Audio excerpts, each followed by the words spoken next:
Con mucho gusto. Muchas gracias. Los escucho de aquí de Guadalajara, Jalisco, México. Bueno, un Hola, saludo. un saludo. Hola, buenos días a Bueno, todos. Aquí Buenos últimamente, de días. Guadalajara, México. Buenos días. Listo, Alan. Alan. bueno, bien, últimamente estoy más implicado con actividades con jóvenes, voluntarios en general, que estamos implementando algunos programas, actividades de ayuda humanitaria, cooperando con algunas ONGs, ¿no? NGOs que están haciendo esta respuesta, ¿no? Humanitaria a la explosión del martes 4 de agosto. Bien, entonces, y es una pena, claro, la explosión, pero al mismo tiempo, ahora hablaremos, imagino, un poco más con detalles, al mismo tiempo estamos viendo una reacción positiva de parte de la gente, y esos voluntarios que están cooperando con nosotros están ilusionados de poder echar una mano, ¿no? A ayudar a alzar el país otra vez. Y bien, ¿no? Es algo positivo que estamos viendo en la población, ¿no? Toda esta solidaridad que están manifestando para salir adelante, ¿no? Después de lo que pasó todo este año y sobre todo por la explosión que hubo lugar hace 2 semanas. Pero a ver, entonces tú llevas ya tiempo trabajando. ¿A quién ayudabas regularmente o qué era más o menos lo que tú hacías desde antes de este suceso histórico que fue la explosión del 4 de agosto? Sí, años atrás estaba más bien implicado con la labor con ayuda humanitaria por refugiados iraquíes primero en Damasco, en Siria.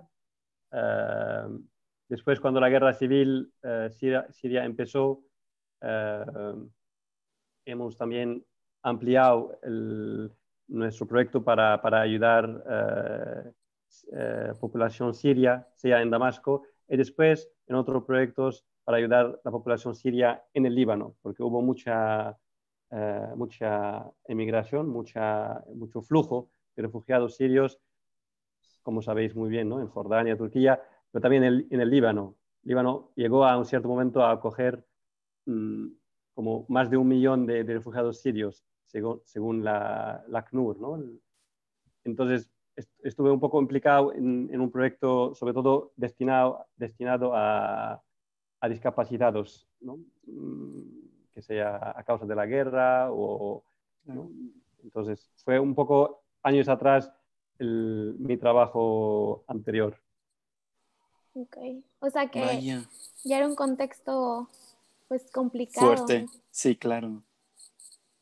Oye, pues todos vimos la noticia, todos yo creo que vimos las imágenes pues de la explosión en general. ¿Cómo tú que pues estás allá y ves la gente en las calles, cómo están todos, tanto pues los cristianos como no cristianos? Dices, después de la explosión. Sí, sí, sí, sí, sí.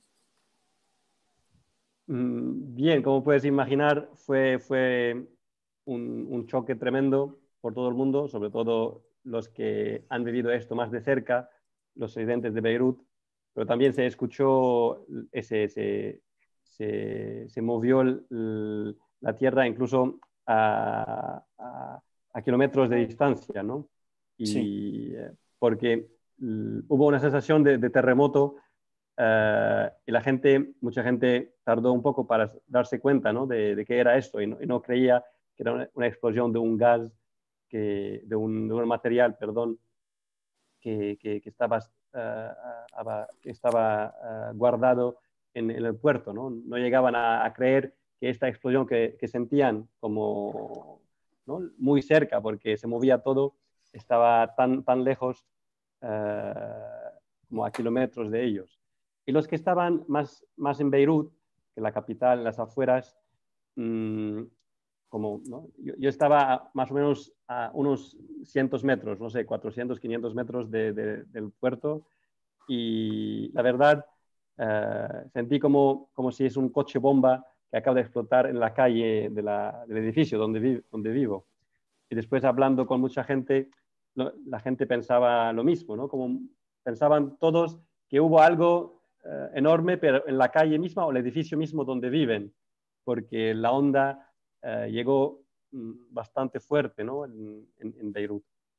Y bien, entonces la gente tardó horas, días, algunas veces, para un poco recuperarse, ¿no? De esta Sí. emoción fuerte. Y después empezar poco a poco, ¿no? A limpiar y, digo, en el día mismo de la explosión hubo mucho caos, porque incluso hospitales en Beirut, hubo 4 hospitales bastante grandes que estaban afectados, que ellos mismos sufrieron muchos daños, incluso algunos muertos. Entonces la gente iba al hospital para curarse y encontraban los heridos en las emergencias, en las afueras del hospital, porque no podían atenderles dentro.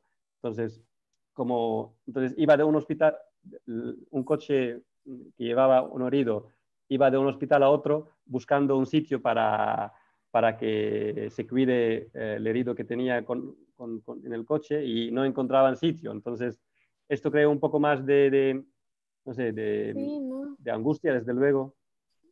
¿Perdón, Que Mali? sí me imagino que, pues, no sé, nos vas contando un poquito y nos podemos dar cuenta que el contexto histórico en el cual, pues, lo que les ha tocado vivir no es fácil. A ti te quiero preguntar, ¿cómo percibiste tú? ¿Cuál fue tu primera impresión? O sea, ¿qué fue lo primero que se te vino a la mente cuando escuchaste esa explosión tan cerca? ¿Qué te imaginaste que pudo haber sido? Pues la verdad, digo, lo primero era echarse detrás de una mesa que estaba al lado mío, Sí, y a proteger. para protegerse, por si acaso hay otra explosión, ¿no? Y después, la verdad, como decía, mucha confusión porque hubo muchos vidrios que salieron, entonces estaban en todas partes. Y la verdad pensaba que podría ser un ataque terrorista, ¿no? Porque vivimos ¿cómo decir, no? En un ambiente, hay siempre hay cierto punto de interrogación cuando si va a haber otro ataque terrorista, ¿no? Por muchos motivos que es quizá difícil de resumir, sintetizar ahora, pero este año no fue duro por los libaneses por muchos motivos, entre otros porque estamos pasando una crisis económica mucho grande, ¿no? Que afecta desde luego también las tensiones políticas. Y es sabido, ¿no? Que en el Líbano hay unos grupos parlamentarios que están en la política, etcétera, y que tienen un instrumento ante sus manos que son las armas, ¿no? Entonces, a veces se teme que estas armas, en concreto de Hezbollah, se usan no solo por combatir en Siria, por ejemplo, o sobre otros frentes, pero también se teme que se usan dentro del país. Y después, bien, entonces hay esa tensión política que hace que uno puede pensar fácilmente que esto fue un ataque terrorista Sí, claro. digo, sí. De hecho, ya que lo mencionas, aquí en América vemos al Líbano un poco como un modelo de paz entre distintas religiones. ¿Hay algún tipo de tensión o discriminación entre cristianos y no cristianos como musulmanes allá? En el sentido que hay ¿cómo decirte? En general, como dices, históricamente el Líbano es conocido, ¿no? Como un modelo de convivencia, de tolerancia, ¿no? Es de hecho lo que es específico de nuestro país desde que se fundó, desde que se independizó en el 43. Pero claro, este modelo fue bastante, ¿cómo se dice?, puesto en duda y quebrantado con la guerra civil que tuvimos desde el 65 hasta el 90. Y sus efectos todavía siguen ejerciendo influencia en la política local. Digo, las heridas de la guerra, por eso de otra manera, las heridas de la guerra, las personas que han combatido, las personas que han perdido personas queridas durante la guerra, entonces siguen abiertas, porque no hubo un proceso de paz, de recuperar un poco lo que hemos perdido durante estos 15 años. Entonces, ¿esto cómo se nota? Entonces, eso se nota que hay como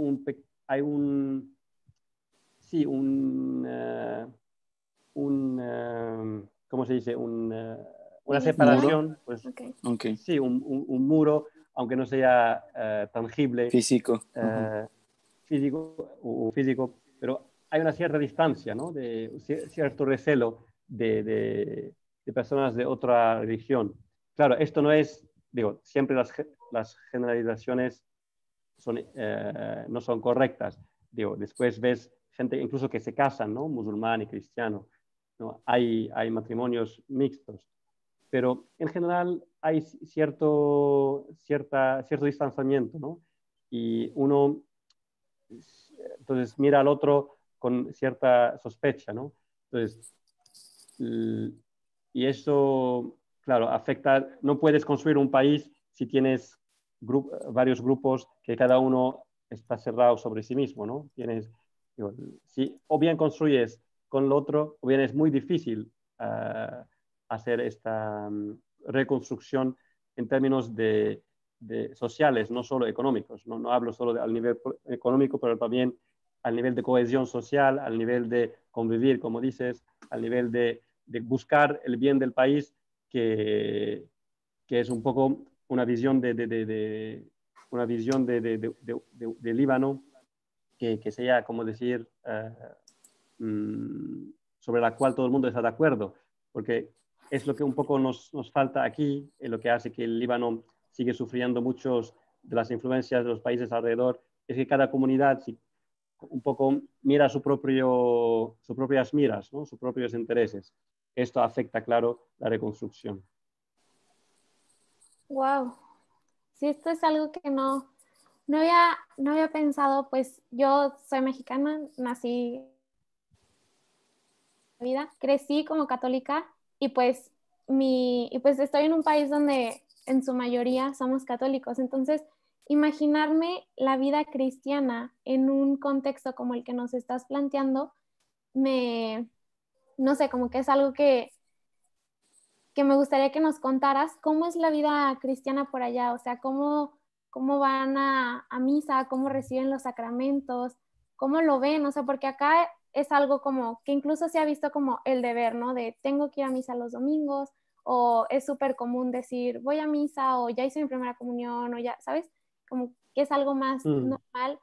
Y al ver que allá hay como esa, como tú dices, esa separación entre los cristianos y los cristianos y católicos y los musulmanes, no sé cómo lo ves tú, cómo lo has vivido. Antes de todo, claro, sobre todo uno al venir de fuera al Líbano está bastante sorprendido de ver la diversidad, ¿no? Y de ver iglesias, mezquitas, etcétera. Todas estas, digo, monumentos que están muy cerca el uno del otro, ¿no? En Beirut mismo se ve 3 catedrales y unas cuantas mezquitas en 1 kilómetro cuadrado, ¿no? Entonces, esta diversidad, como decía Emilio antes, es un valor que tenemos y de hecho creo que tenemos que luchar para conservarlo. Entonces, también digo esto porque Líbano no es un país musulmán. Hay 2 países árabes que no tienen el Islam como religión de Estado. Uno es el Líbano, y aunque podría sorprenderos, el otro es Siria.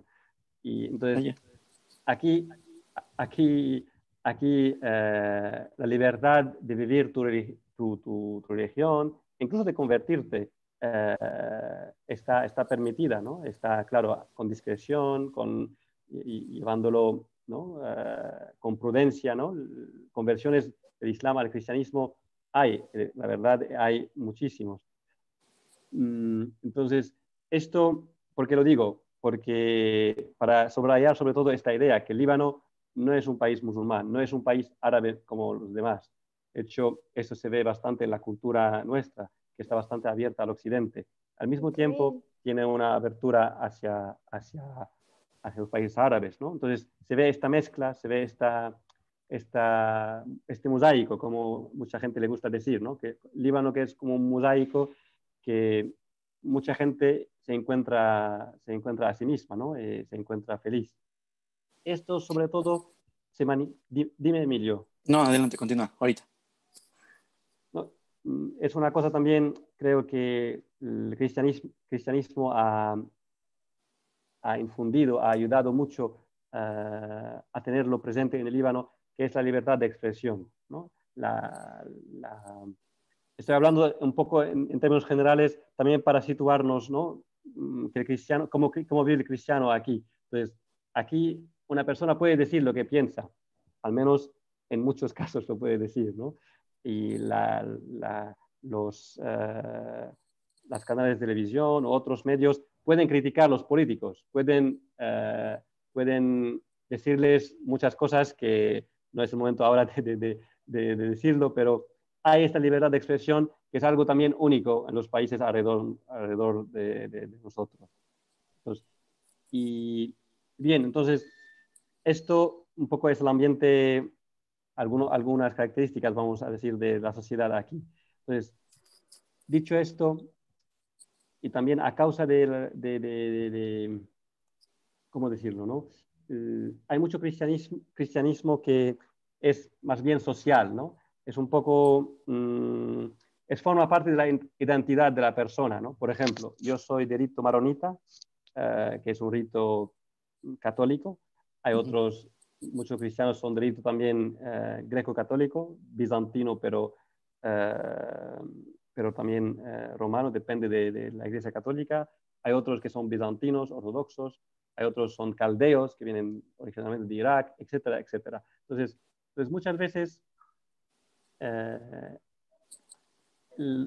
cristiano vive su apartenencia al cristianismo de esta ventana un poco que yo soy maronita, yo soy caldeo, yo soy greco-católico, que muchas veces no va más allá, no va más al fondo en esta relación un poco más personal, una relación más cercana y personal, ¿no? con el Señor. Y bien, ese de un lado. De otro lado, gracias a Dios, sí que hay una cierta participación, diría mucho más, en términos numéricos, más que en Occidente, que en Europa, por ejemplo, que en España o Italia. Ves gente en la misa el domingo, ves gente confesando, ¿no?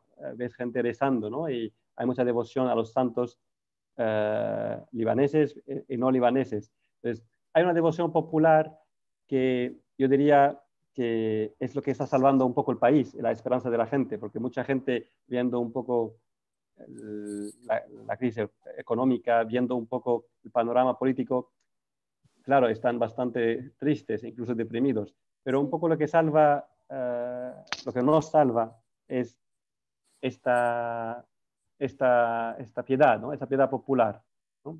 Entonces, hay un poco esos matices que es difícil de transmitir quizá, pero hay este cristianismo un poco oficial, formal, pero al mismo tiempo hay mucha gente que tiene una devoción sincera, una devoción, una vida espiritual ferviente, podría decir. Oye, hablaste de un tema que a mí me interesa muchísimo. Dijiste que hay muchos conversos del Islam al catolicismo. ¿Cómo se da ese aspecto de la evangelización? Porque me imagino que es completamente diferente a intentar evangelizar a alguien del Islam que evangelizar a alguien de alguna otra rama del cristianismo o alguien ateo, por ejemplo? Hmm. L- Yo, yo creo que tiene mucho que ver el papel de la convivencia, de la cual hemos hablado antes, porque es cierto que hay una separación, vamos a decir, no social, pero que hay una cierto recelo, ¿no? En la sociedad, pero hay muchos pueblos, hay muchas ciudades, etcétera, incluso lugares de trabajo, escuelas, universidades, donde cristianos y musulmanes conviven. Y ahí surgen amistades, surgen, ¿no? Se trata. Okay. Entonces, el ejemplo siempre atrae. Entonces, no es poco frecuente que a base de tales amistades uno empieza a preguntar, a hacerse preguntas, ¿no? Y esto le lleva quizá a buscar ayuda un poco más de una persona más preparada, como un cura en la parroquia. Hay también hay un santo libanés que se llama San Charbel que hace muchos milagros, ¿no? Tengo entendido que en México tenéis mucha devoción a San Charbel, que Sí. es un monje libanés del siglo XIX. Y San Charbel, la verdad, hace milagros tanto para cristianos como para musulmanes. Muchas veces esto está también a la raíz de un acercamiento hacia la fe cristiana. Y, por ejemplo, hace un par de días estuve platicando con la Madre Superiora del Carmel, aquí en el Líbano. Tienen dos claustros. Y me hablaba de una chica musulmana que un día, esperando en la clínica de un dentista, estaba la Madre Superiora esperando con una monja. Estaba frente a ella una joven que le estaba mirando y mirando, y hasta que se acercó a ella y le contaba, y me decía Madre Superiora, le decía a esta chica musulmana que, que,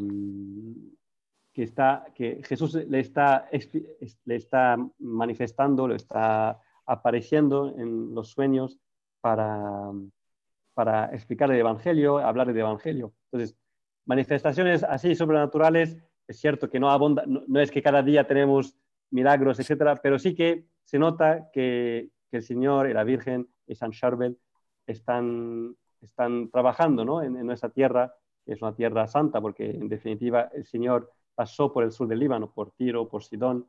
Son ciudades que os suena quizá del Evangelio, son ciudades que están ahora en el Líbano. Entonces, se nota todavía que el Señor quiere, ¿no? Acercar mucha gente no cristiana a la verdad, ¿no? A su amor, ¿no? Uh-huh. Wow. Me encantó esto que dijiste sobre, o sea, podríamos resumir entonces que la evangelización para esta conversión que nos contabas se da mayormente por la predicación con el ejemplo, ¿no? Por lo que... Y la amistad, creo. Sí, o sea, Sí. me viene mucho a la mente pues cómo los primeros cristianos empezaron a ir creciendo, que decían, es que miren cómo se aman, miren cómo actúan, y eso como que iba, pues de cierta forma, como que transformando los corazones y jalando a otros a eso que tanto nos mueve, ¿no? Pero se me hizo muy, muy interesante el verlo aplicado allá. Y entonces llego a la conclusión, bueno, te quiero preguntar, viendo este contexto, viendo cómo se hace ya la conversión, ¿tú qué crees que podemos hacer los cristianos del resto del mundo por los cristianos del Líbano? Que sin duda pues es un contexto diferente al nuestro. Sí. Desde luego, lo primero que me ocurre es apoyarse mutuamente y apoyarnos con vuestra oración, ¿no? O sea, es lo primero de todo. Yo también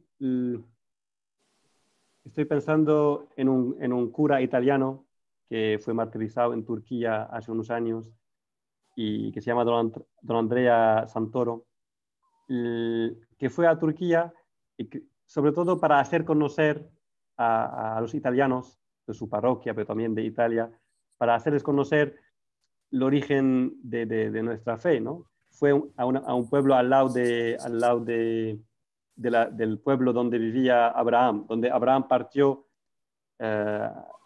hacia Tierra Santa. Y decía, yo quiero ser una ventana para el Medio Oriente, para que el Occidente sepa los tesoros de nuestra tradición cristiana que están en Oriente, ¿no? En Turquía, en Siria, en el Líbano, en Palestina, etcétera, en Israel. Al mismo tiempo, quiero claro, que este ambiente de libertad, este ambiente de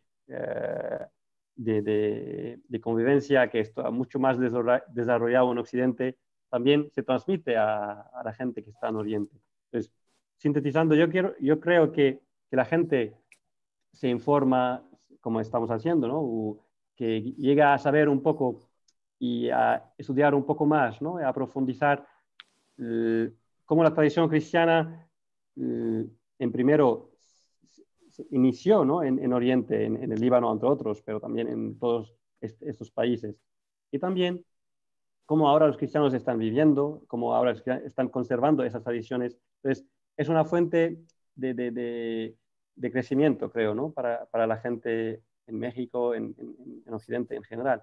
Al mismo tiempo, como es un primer paso para acercar, ¿cómo decir, no? Para hacer saber a la gente alrededor vuestro cómo viven los cristianos aquí y las luchas que están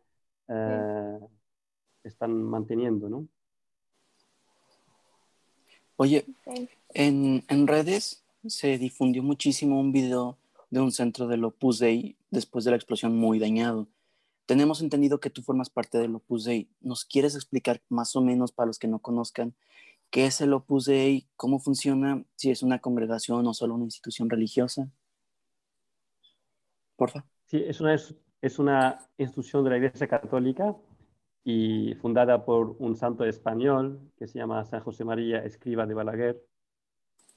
Y básicamente el mensaje o el carisma de la obra, como es conocida, ¿no? El Opus Dei muchas veces está llamada como sencillamente la obra, pues su mensaje es que todo el mundo, por el mero hecho de ser bautizado, tiene una gran llamada, tiene una gran aspiración, ¿no? Que es la santidad, ¿no? Y esta no es hacer cosas raras, no es hacer cosas, no sé, muy difíciles. Es intentar y esforzarse con la gracia de Dios, desde luego, a amar, ¿no? En primer lugar, la gente alrededor suyo, alrededor de la persona, ¿no? La familia, los colegas de trabajo, los amigos, y a intentar transmitir este amor a ellos, ¿no? Este amor que tiene la persona cristiana a Dios, intentar transmitirlo a la gente alrededor suyo.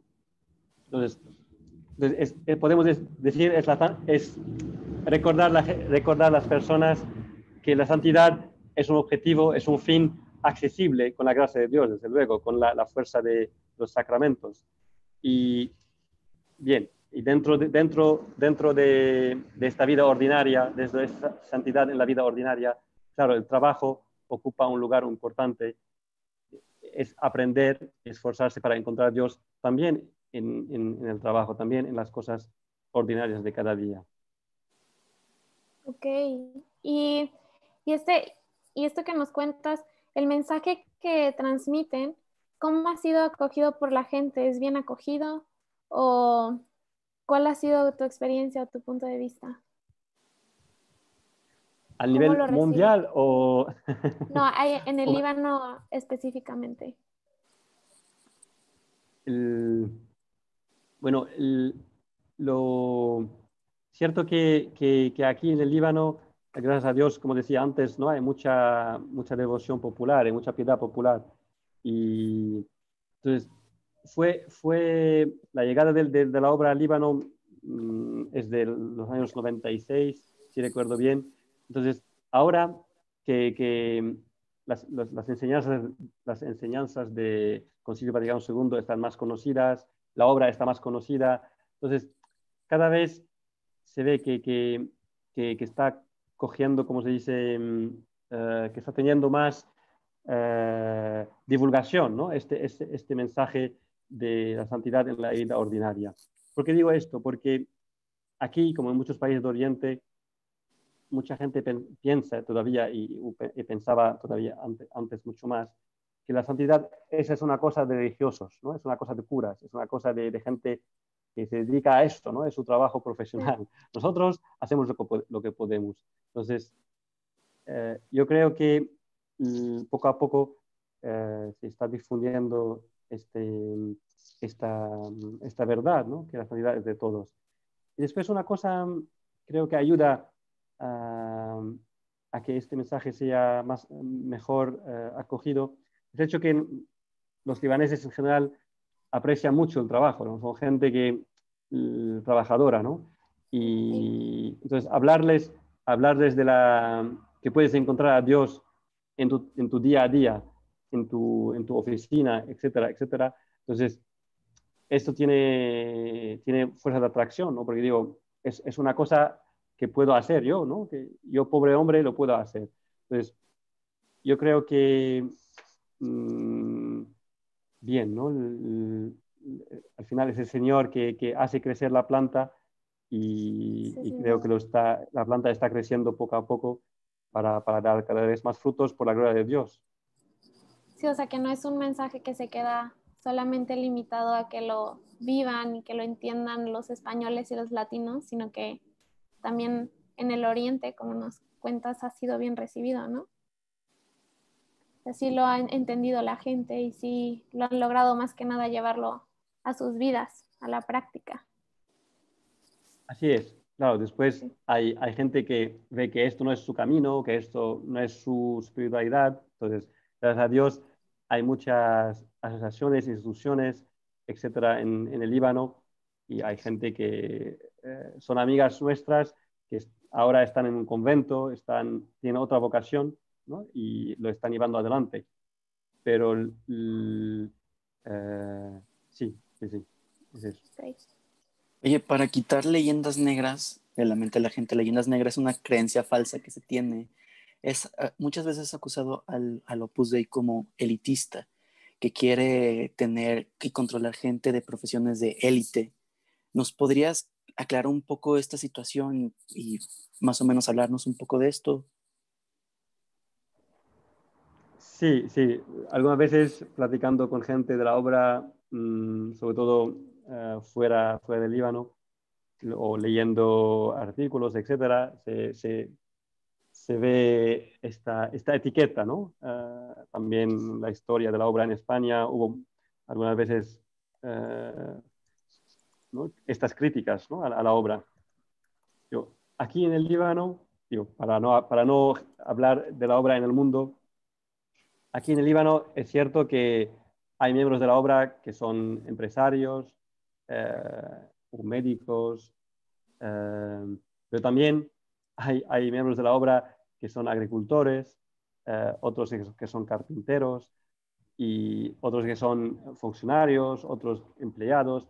Hay una tal variedad de ocupaciones, de empleos, que objetivamente, por un observador de fuera, no puede decir que la obra es elitista, porque es gente de todas las clases sociales. Clases sociales, ¿no? Podemos decir.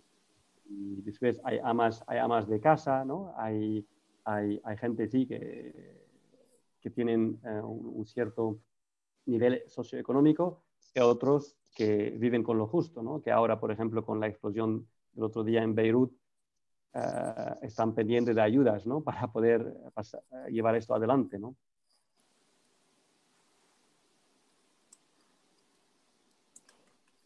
Muchas gracias.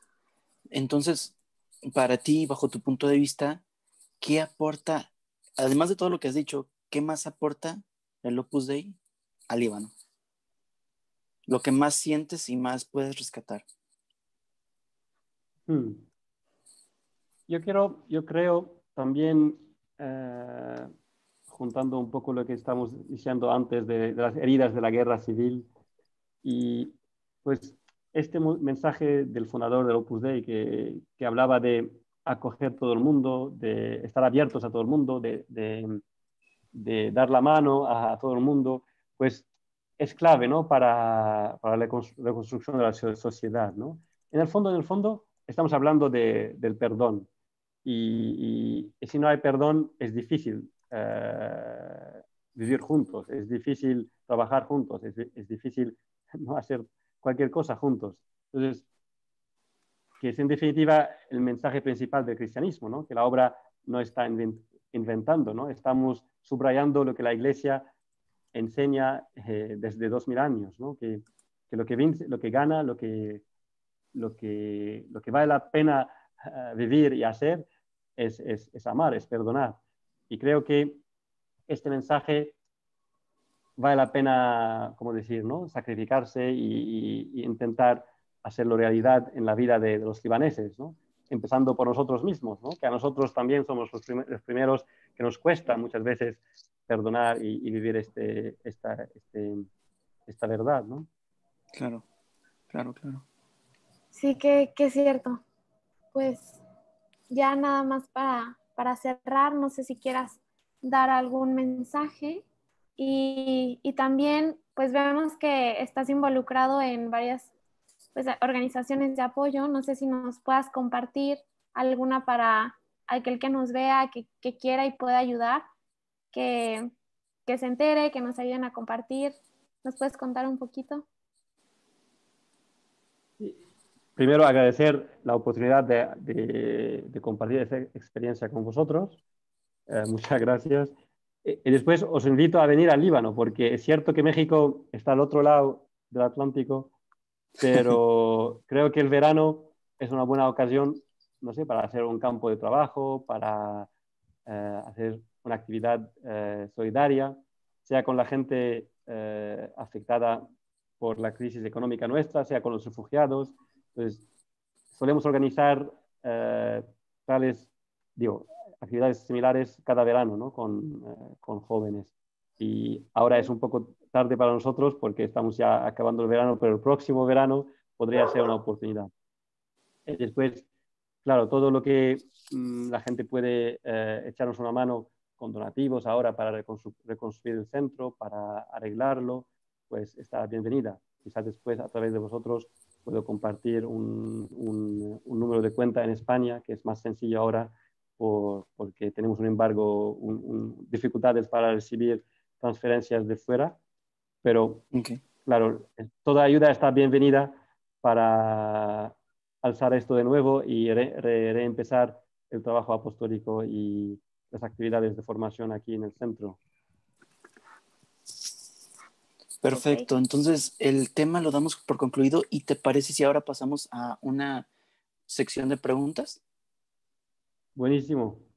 Bien, tenemos aquí una A ver, de... espera, no sé si Paula ¿quieres hacer con tu voz o quieres que la leamos? Ay, bueno, no me contesta, entonces, si la Mientras quieres leer. contesta, aquí hay una de Eli Vallejo que dice, ¿a qué te refieres con vivir el cristianismo con discreción? Creo que me refería a otra cosa.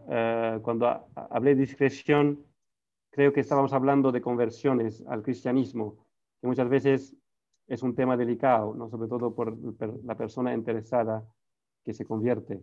Entonces, yo me refería, quizá, perdona por no controlar el idioma, me expresé mal, pero me refería a no exponer, a no, ¿cómo decirlo? Hacer publicidad quizá de conversiones o hablar de nombres y manifestar quizá conversiones de personas musulmanes, porque podrían ellos mismos sufrir daños de su familia, ¿no?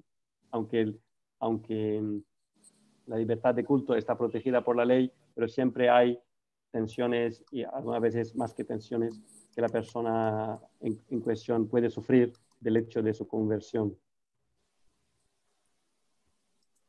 No sé ¿Sí? si se refería a esto, pero yo creo que cuando hablo de discreción estaba refiriéndome a este contexto de conversiones. Ok, muchas gracias por la aclaración. Le vamos a dar micrófono a Pau Jawa, disculpa si no estoy pronunciando bien tu apellido, porque quiere hacer una pregunta. Ya te mandé para que puedas activar tu micrófono. Gracias. A ti. Hola, soy Pau Jawa. Y bueno, Hola. mis abuelos eran del Líbano, entonces tengo contacto con los maronitas y así. Y pues bueno, viendo el contexto, o sea, que antes Líbano era un país mayormente católico y ahora pues por todos los migrantes y así, pues se podría decir que no se sabe si son, o sea, que ya hay mayor número de musulmanes, no sé si que católicos, pero pues que antes obviamente. Entonces, lo que sé que los maronitas están intentando hacer es buscar que los nietos y los hijos de los libaneses que emigraron se nacionalicen para que el número de católicos libaneses crezca y así pueda seguir siendo pues el presidente un católico maronita. Pero mi pregunta va pues en que si no afecta al Líbano el hecho de que tanta gente que no vive en Líbano, no vive ese contexto, tenga como el poder de votar o de influir en eso. No entendí al final la pregunta, perdona, no escuché muy bien. Está en relación con los cristianos fuera del país, de los votos, pero no entendí exactamente la pregunta, perdona. Ajá, o sea, sí que si no afecta al Líbano, que tanta gente que no vive en Líbano vote y que tal vez ahorita, o sea, haya más musulmanes, pero por el hecho de que haya muchos cristianos nacionalizados, el presidente sea cristiano. Ah, creo que entendí. Entonces, el hecho que el presidente es cristiano es como por el momento y digo, hasta que un día, ojalá, no sé, ojalá sea muy tarde, pero hasta el momento el hecho que hay cambios demográficos no afecta la religión del jefe de Estado. Hay una división de poderes, como bien sabes probablemente, que por el momento se conserva, ¿no? Aunque, como bien dices, los números de cristianos y musulmanes han evoluido y ahora hay más musulmanes que cristianos en el país. Entonces, pero claro, el hecho que los cristianos que son de origen libanés o que son libaneses, que ahora viven fuera, pueden votar, esto aporta mucho al país, porque también hace que los que están fuera pueden también decidir, ¿no? de quién manda dentro, ¿no? Que sea a nivel parlamentario sobre todo y después a nivel presidencial. Entonces, y esto hace que podrían tener cierta fuerza de decisión sobre en qué dirección va el país, en esta o la otra.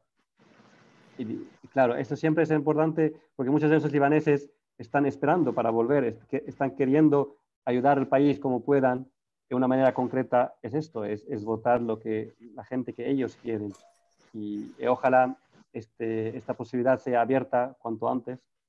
Creo que ya se empezó a aplicar esta ley en las elecciones pasadas y creo que vale la pena seguir ampliándola para que más gente puede ejercer este derecho, ¿no? para votar.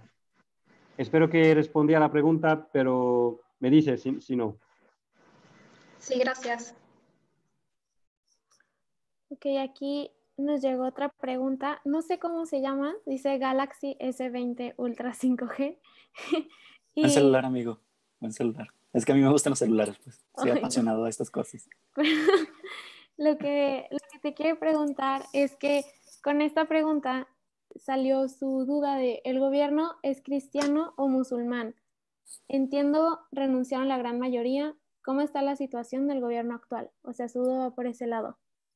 ¿Qué nos puedes decir? En general, el gobierno tiene representantes de todos los partidos, pero también todas las confesiones.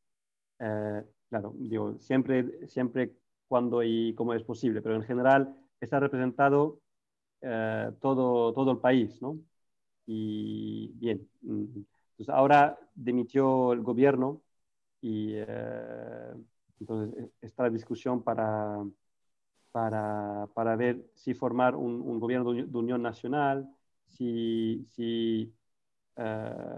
entonces está el debate si hacer este tipo de gobierno, sabiendo que mucha gente en la calle no quiere tener un gobierno con las mismas caras de siempre, ¿no? Quieren un sangre nuevo, quieren gente más bien tecnócrata que ayuda al país a salir adelante de la crisis económica que estamos teniendo. Entonces, pero en términos generales, se busca que todo el país esté representado en el Parlamento, pero también en el gobierno ejecutivo. Ok, no sé si haya quedado resuelta tu duda. Si nos puedes mandar un mensaje, aquí lo leemos. Y Sí. ya una última pregunta. Dice Ireri que si Líbano es un país seguro para vivir. Buena pregunta. Pues en el día a día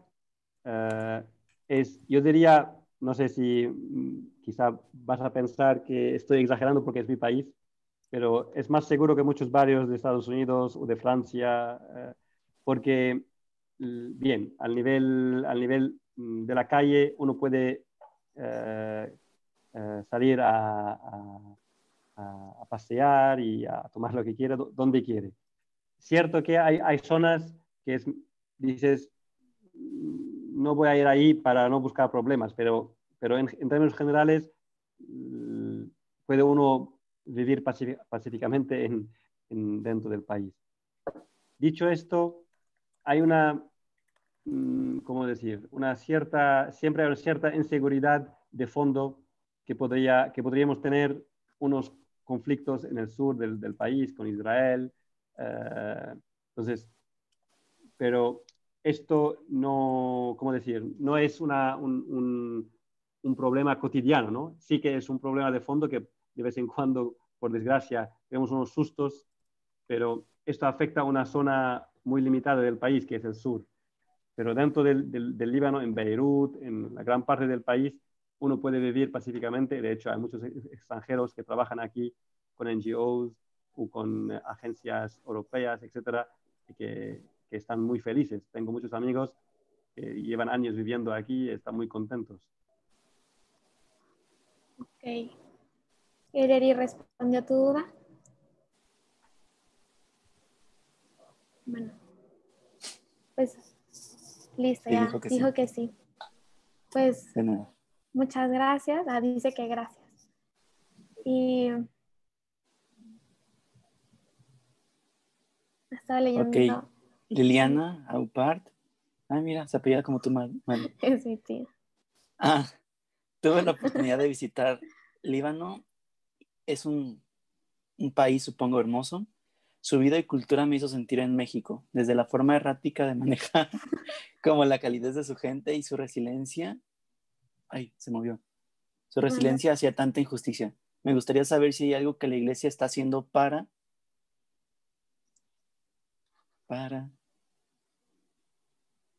mejorar el sistema de gobierno y su pueblo. ¿Mejorar a su pueblo o al pueblo también al mejorar el sistema de gobierno? La iglesia, yo creo que más o menos entendí por dónde va la pregunta. ¿Hola? Hola, ¿Sí? aquí estamos. Sí, te Sí. escuchamos.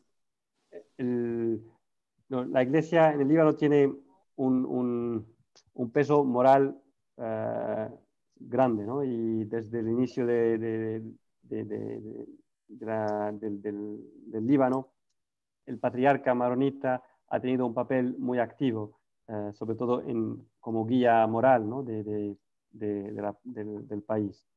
Y este papel lo sigue teniendo hasta el día de hoy.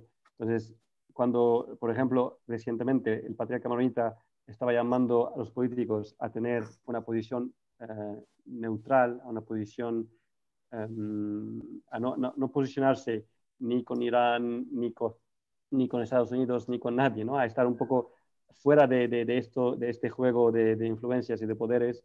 pues muchos políticos han seguido este llamamiento, ¿no? Y por decir un ejemplo, después, claro, ¿no? Los obispos y libaneses una y otra vez, ¿no? Están, ¿cómo se dice?, criticando, ¿no?, la corrupción que es muy presente en el país. Y eso también tiene su fuerza. Claro, ¿no? No puede llamar a la violencia, desde luego, ni a manifestarse en la calle, pero este papel de la Iglesia me recuerda mucho lo que hacía Juan Pablo II, ¿no? Y a través de sus discursos, sus reuniones bilaterales, etcétera, con dirigentes políticos, llamarles un poco a cambiar lo que hay que cambiar para que la gente pueda vivir en paz y disfrutar de los bienes del país, que son para todo el mundo, no son para unos cuantos. Ok. Pues bueno. Lili, no sé si quedó resuelta tu pregunta, tu inquietud.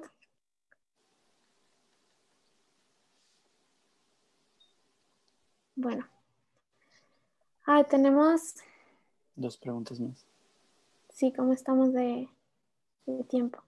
Quedan 6 minutos. Ok. Bueno, vamos a... Paula, tú ya la ponemos al final. Y Ireri vuelve a preguntar, nos dice, listo, ¿qué se siente en un país donde sí se puede hablar de Dios en el gobierno, en los discursos de los gobernantes? ¿Eso es posible?